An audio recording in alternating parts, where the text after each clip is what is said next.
네, 오늘은 사순절 두 번째 주일입니다. 벌써 사순절이 10일이 지났습니다. 이 사순절은 다 함께 우리가 하나님의 말씀을 묵상하며 십자가의 순례길을 우리가 걷고 있습니다. 평소보다 많은 분들이 새벽 기도에 참석하고 계시고 또 내 소원을 아뢰는 시간이기보다 하나님의 음성을 듣기 위한 영성 훈련의 시간으로 함께 하고 있습니다. 그런데 지난주에 조금 지나고 난 다음에 드디어 때가 되었구나 라는 생각이 들었습니다. 무슨 때가 되었을까요? 작심삼일의 때가 되었습니다. 새벽에 오시는 분들이 많이 줄기도 했고 다시 힘을 내시기 바라고 나를 위해 십자가를 지신 예수님께서 왜 그렇게까지 하셨는지, 그렇게 하시면서 우리에게 대체 나에게 무엇을 주고 싶으셨는지, 예수님이 하신 일, 그것을 아는 것을 넘어서 우리가 예수님의 마음을 알고 또 예수님 그분을 만나는 시간이 되기를 바랍니다. 그래서 여러분을 위해 죽으신 예수님처럼 나도 예수님을 위해서 내 새벽 시간을 드릴 수 있기를 바랍니다. 물론 여러 가지 사정 때문에 새벽 기도에 나오시는 것이 어려운 분들이 많이 있다는 것 알고 있습니다. 그리고 코로나 상황도 굉장히 심각하다는 것 알고 있습니다. 그래도 여러분 최대한 현장을 지키시고, 그것이 도저히 안 되지만 하나님을 간절히 바라는 마음 가지고 유튜브로도 실시간으로 방송이 되고 있으니까 그 시간에 깨어서 함께 참여해 주시기 바랍니다. 그래서 코로나가 비록 현장성은 많이 약하겠을지 몰라도 이제는 경계가 없이 내가 있는 모든 곳이 하나님을 예배하는 곳으로 만들어 가고 있습니다. 깨어서 기도하십시오. 깨어서 하나님의 음성을 들으시기 바랍니다. 저도 벌써 4분의 1이나 지난 이 사순절 새벽 기도를 통해 새롭게 깨닫는 것이 몇 가지가 있습니다. 하나는 성경을 그렇게 많이 읽고 또 하나님의 말씀이라고 말하면서도 저조차도 하나님의 음성으로 듣는 것은 많이 약했다라고 하는 것을 다시금 생각합니다. 그러면서 역시 나 개혁교회 목사였구나 라는 것을 깨닫습니다. 왜 개혁교회 목사라고 하는지는 지난주 설교를 다시 들으시면 이해하실 겁니다. 또 하나는 우리가 하나님이라고 부르는 그분에 대해서 다시 깨닫고 있습니다. 특히 우리 입장에서 아주 모순된 하나님의 통치를 다시 보게 됩니다.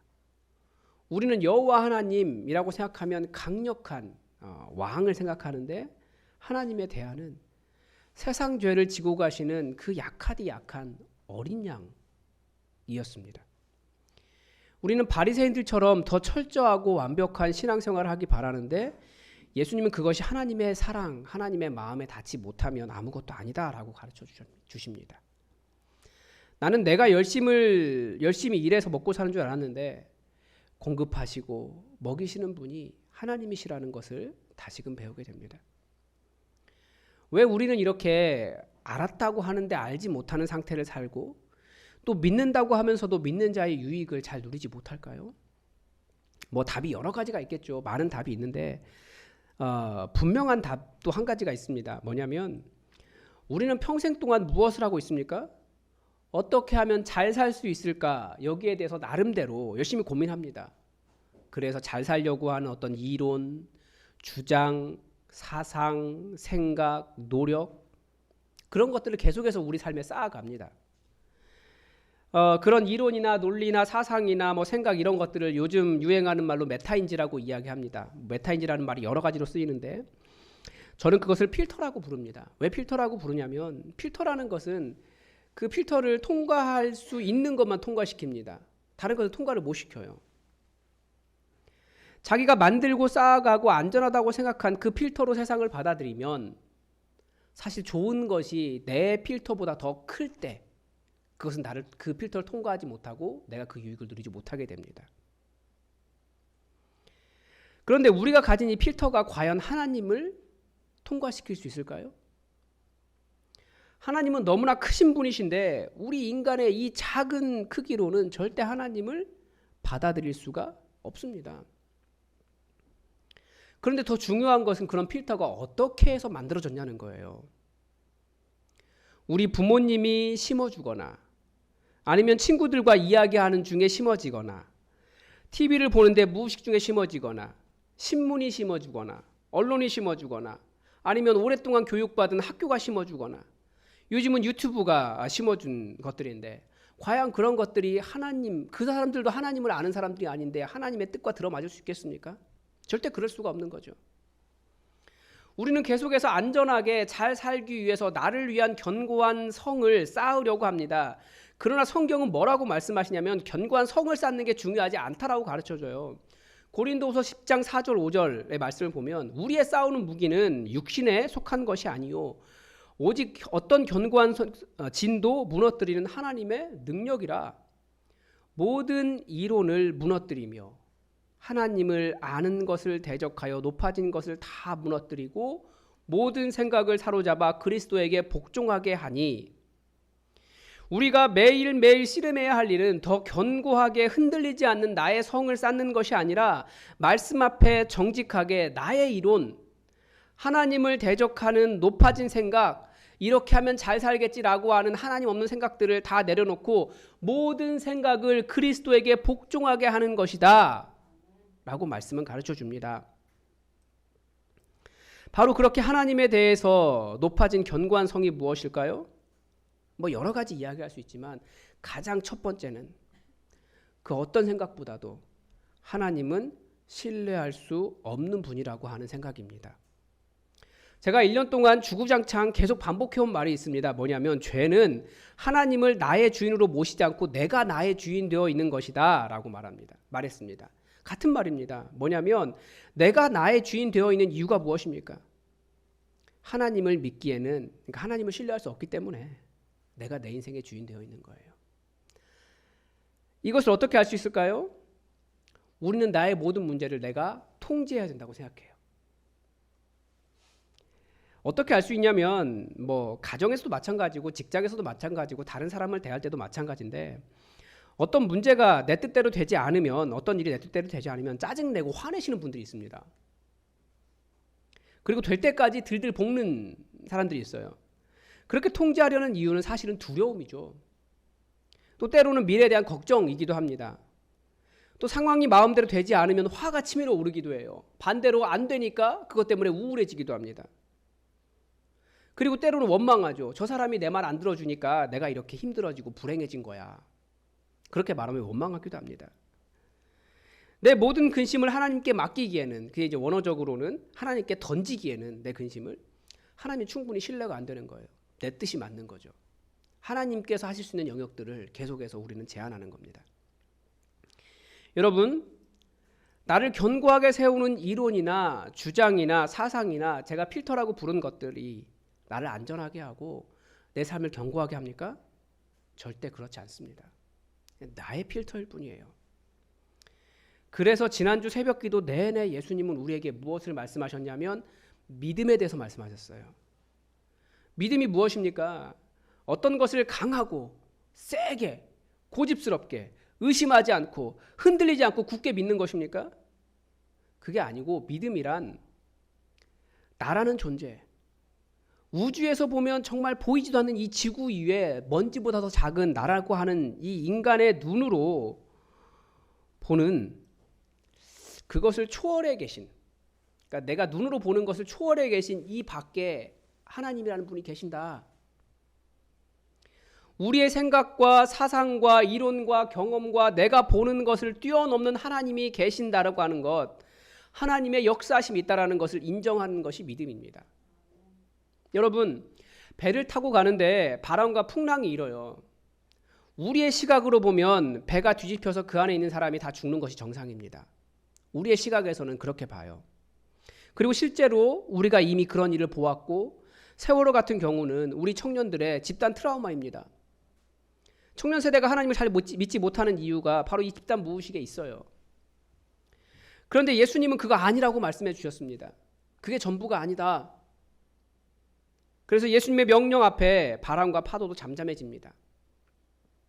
그게 믿음이에요. 여러분, 사람이 무리를 걸어갈 수 있습니까?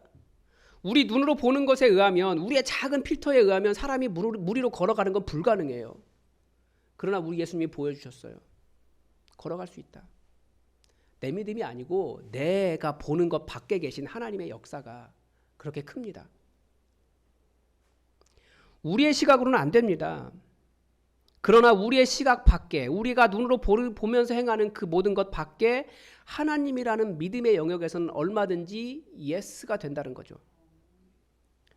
우리는 사역하려면 돈이 필요하다고 말합니다. 사역하려면 돈을 먼저 계산하죠. 그러나 예수님은 물고기 2마리와 보리떡 5개로 수천 명을 먹이시면서 먹이시는 분도 공급하시는 분도 채우시는 분도 하나님이시라는 것을 보여주셨습니다. 너에게 그 믿음이 있느냐? 우리에게 도전하시는 거죠. 그런데 이렇게 설교하면 또 무모한 도전을 하시는 분들이 계십니다. 왜 무모한 도전이라고 말씀드리냐면, 하나님 그렇게 하실 수 있으시다면서요. 그러면 저 이런 거 하려고 하는데 하나님 채워주세요 라고 말하는 경우가 무모한 도전입니다. 왜 그러냐면 하나님을 내 생각대로, 내가 원하는 대로 조종하고 이용하려는 생각이기 때문입니다. 내가 다시 나의 주인 되어 있는 거예요. 그래서 예수님은 40일을 금식하고 난 이후에 사탄이 이 돌들로 떡덩이가 되게 하라 라고 유혹했을 때 뭐라고 말씀하셨냐면, 주 너의 하나님을 시험하지 말라. 네가 하나님이 아니라 주님, 하나님, 그분이 하나님이신데 왜 시험하느냐. 내가 주인 아니에요. 근데 우리는 언제 하나님의 그 믿음의 역사를 경험하고 그것을 누리게 될까요? 하나님께서 부르시고 하나님의 일로 초청하실 때 하나님께 내가 순종하면 그런 믿음의 일을 경험하는 것이지, 내가 원하는 일로 하나님을 조종하는 것은 절대 믿음이 되지 않습니다. 그러니까 우리가 잘 구분할 수 있어야 돼요. 오늘 이 시인의 상황을 한번 보십시오. 하나님이 도움이시기 때문에, 하나님이 피난처이시기 때문에 무서워하지 않겠다고 고백하고 있는데 정말 그렇습니까? 2절에 보면 대적들이 자신의 살덩이를 씹어 먹으려고 지금 몰려들고 있어요. 군대가 시인과 싸우려고 진치고 있고요. 전쟁이 일어나기 직전입니다. 사실은 굉장히 좋은 고백이긴 하지만 그 뒤에 나와 있는 표현들은, 그런데 이 시인 지금 굉장히 두려워한 거예요, 사실은. 그런데 그런 상황 속에서 이 시인이 간구한 것이 무엇입니까? 이 시인은 적들이 없어지고 군대가 물러가는 것이 아니라 나 평생 하나님의 집에서 살면서 여호와의 아름다움을 보게 해달라고 간구했습니다. 시인이 이렇게 기도한 이유가 무엇입니까? 시인의 기도가 여러 가지 지금 다 이렇게 나오지만 시인이 간구한 것은 8절에 나옵니다. 내 얼굴을 구하라 하나님께서 명령하셨기 때문입니다. 내가 원하는 것을 구하는 것이 아니라 하나님께서 원하시는 것을 시인은 찾아간 겁니다. 위기가 오고 위험이 닥치고 근심이 닥치고 내 삶에 위협을 당하는 것처럼 보일 때 우리가 할 일은 더 하나님, 그분과의 관계를 바르게 세우고 하나님을 찾는 것입니다. 너무나 목사 같은 말인가요? 아니에요. 우리가 경험하는 모든 일 가운데 있는 핵심적인 문제는 내가 정말 하나님을 신뢰하는가, 그리고 내가 그 전능하신 하나님과 함께 하나님과 바른 관계 안에 있는가, 이것입니다. 어디에서 잘못되었는지 잘 모르는 우리에게 제자리로 돌아오라는 하나님의 되돌려 놓으심입니다. 그 제자리가 어디입니까? 내가 주인된 나를 내려놓고 다시 하나님을 만나고 하나님을 사랑하고 하나님께 맡기고 하나님을 신뢰하고 하나님과 동행하는 삶입니다. 이게 제자리예요. 그러면 나머지 모든 것은 하나님께서 해결하시는 거예요. 하나님께서 계속 우리를 어디로 부르십니까? 어떤 삶의 현장에서 승리하는 자리로, 부자가 되는 자리로, 어떤 사업이 잘 되는 자리로, 이런 자리로 부르신 것이 아니라 나 만나라. 나와 함께 사는 것. 그게 하나님께서 원하시는 겁니다. 저는 지난주에 하루에 몇 번씩 그 예품 295번을 찬양하면서 하나님을 예배했습니다. 하루에도 몇 번씩 불렀는지 모르겠어요. 믿음이 좋아서가 아니라 사실은 믿음이 별로 없었기 때문이죠. 저라고 왜 두려움이 없겠습니까? 예품 295번입니다. 왜 염려가 없겠습니까? 그런데 하나님께서 원하시는 것이 내 문제가 없어지는 것을 요구하시는 것이 아니라 하나님의 음성 안에서 하나님의 얼굴을 찾으라고 말씀하셨기 때문에 그렇게 노력했습니다. 우리 같이 예품 295번 한번 같이 찬양할까요? 예품 295번입니다.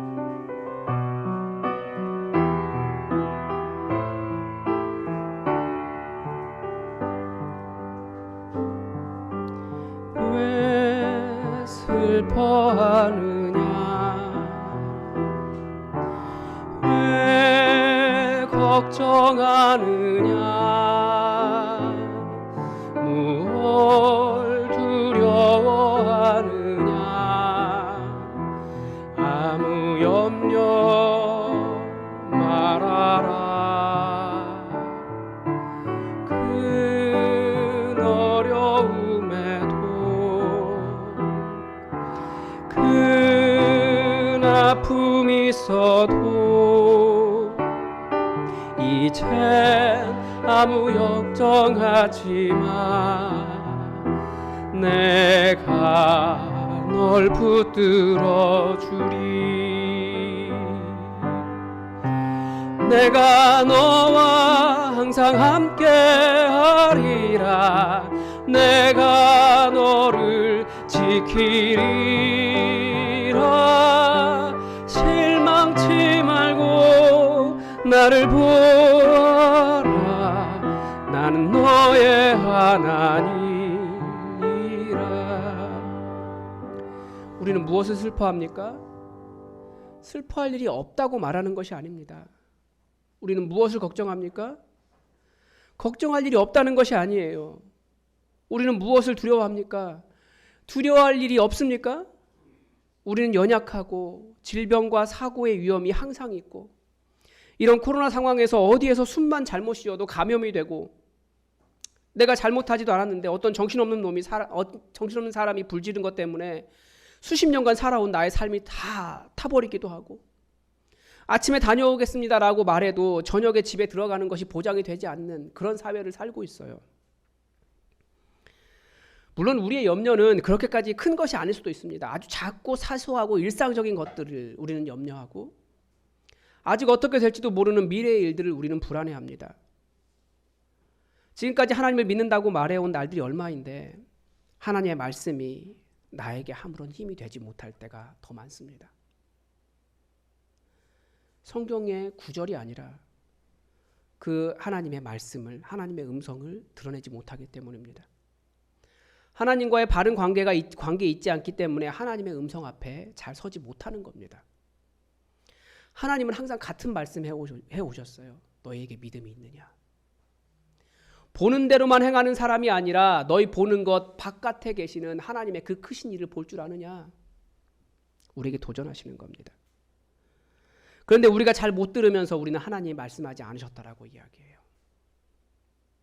그러면서 하나님 원망할 때가 더 많아요. 아니요, 하나님은 계속 말씀하십니다. 우리 다시 한번 295번을 불러볼 텐데요. 그러면서 하나님의 음성을 들었으면 좋겠습니다. 하나님의 음성보다 더 크게 노래 부르지 마십시오. 그건 내 노래됩니다. 여러분이 노래하지만 하나님의 음성이 되도록 하나님보다는 크게 부르지 마십시오. 여러분의 영에 속삭이시는 하나님의 음성을 들어보십시오. 여러분에게 말씀하시는 하나님의 음성, 제발 알아달라고 말씀하시는 하나님의 마음을 한번 들어보겠습니다. 예품 295번입니다.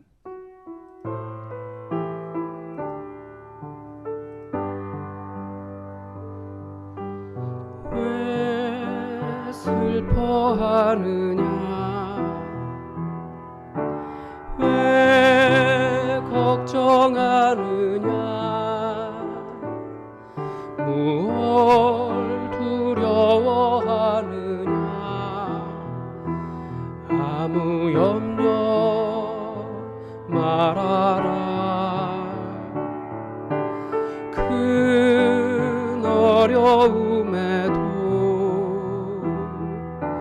큰 아픔이 있어도 이젠 아무 걱정하지 마 내가 널 붙들어 주리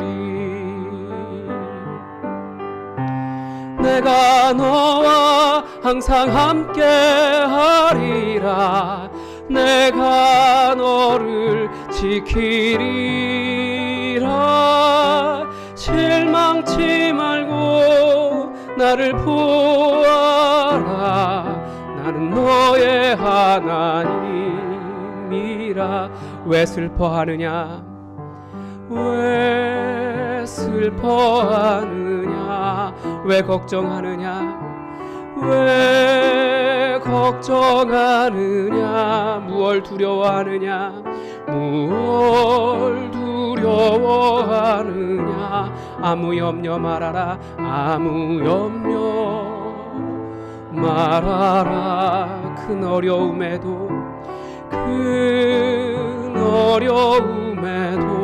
큰 아픔 있어도 큰 아픔 있어도 이젠 아무 걱정하지마 이젠 아무 걱정하지마 내가 널 붙들어 주리 내가 널 붙들어 주리 내가 너와 항상 함께하리라 내가 너와 항상 함께하리라 내가 너를 지키리라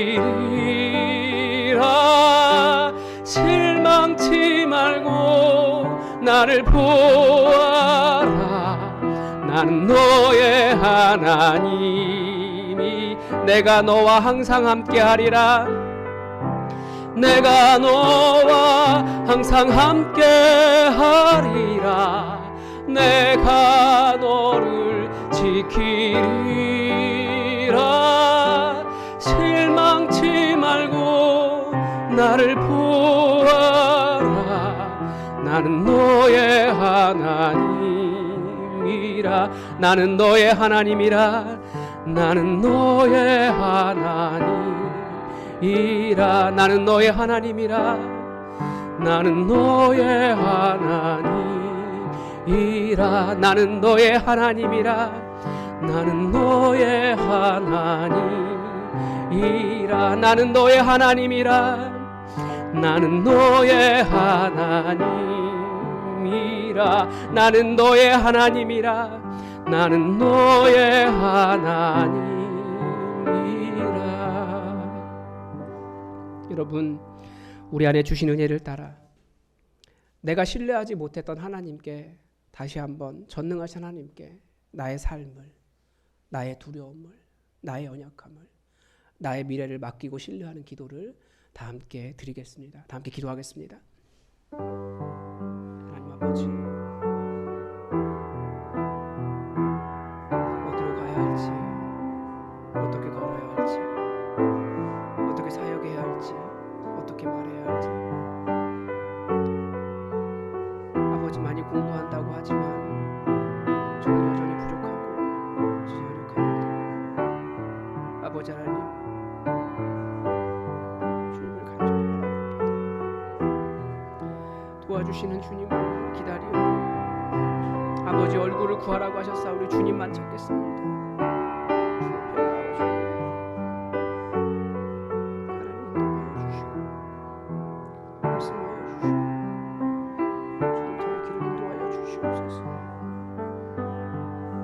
제가 다른 곳으로 하나님과의 관계를 고민하게 하시고 아버지 앞에 바로 서는 자가 될 수 있도록 도와주시옵소서.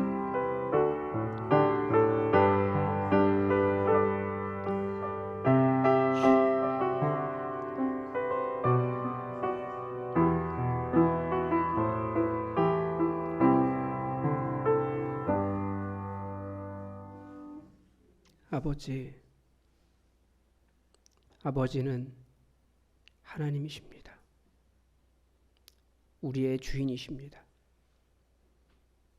우리가 우리 삶을 통치하려고 하지만 하나님의 통치 아래 있지 않은 것이 아무것도 없음을 고백합니다. 비록 우리가 깨어진 하나님 나라를 살아가기 때문에 때로는 심각한 위협이 있고 미래에 대한 불안도 있고 어디로 가야 할지 어떻게 말해야 할지 어떻게 살아가야 할지 고민할 수 있지만 결국 모든 것을 합력하여 손으로 바꾸실 분이 바로 우리 아버지 당신이기에 하나님 믿음으로 아버지를 찾습니다. 우리가 보는 대로 행하지 않게 하시고 믿음으로 살게 하옵소서. 내가 생각하는 것 이면에 훨씬 더 우리의 모든 생각과 우리의 모든 이론과 우리의 삶의 경험과 우리의 모든 것을 뛰어넘어 계시는 하나님을 온전히 볼 수 있도록 우리를 주의 성령으로 인도하여 주시옵소서. 아버지, 우리가 성경을 많이 알고 열심히 배워왔고 철저하게 신앙생활하며 살아갑니다. 그러나 아버지 만나지 못하면 아무것도 아니라는 것을 다시 한번 깨달으며 오직 하나님을 대적하는 견고한 모든 성을 다 무너뜨리고 예수 그리스도에게 복종하는 삶을 살게 하옵소서. 하나님, 우리가 간절히 아버지를 기다립니다. 흔들리지 않고 여호와 하나님만을 간절히 기다리오니 우리에게 응답하여 주옵소서. 주님의 사랑이 우리 가운데 넘쳤음을 고백하며 예수 그리스도의 이름으로 기도드립니다. 아멘.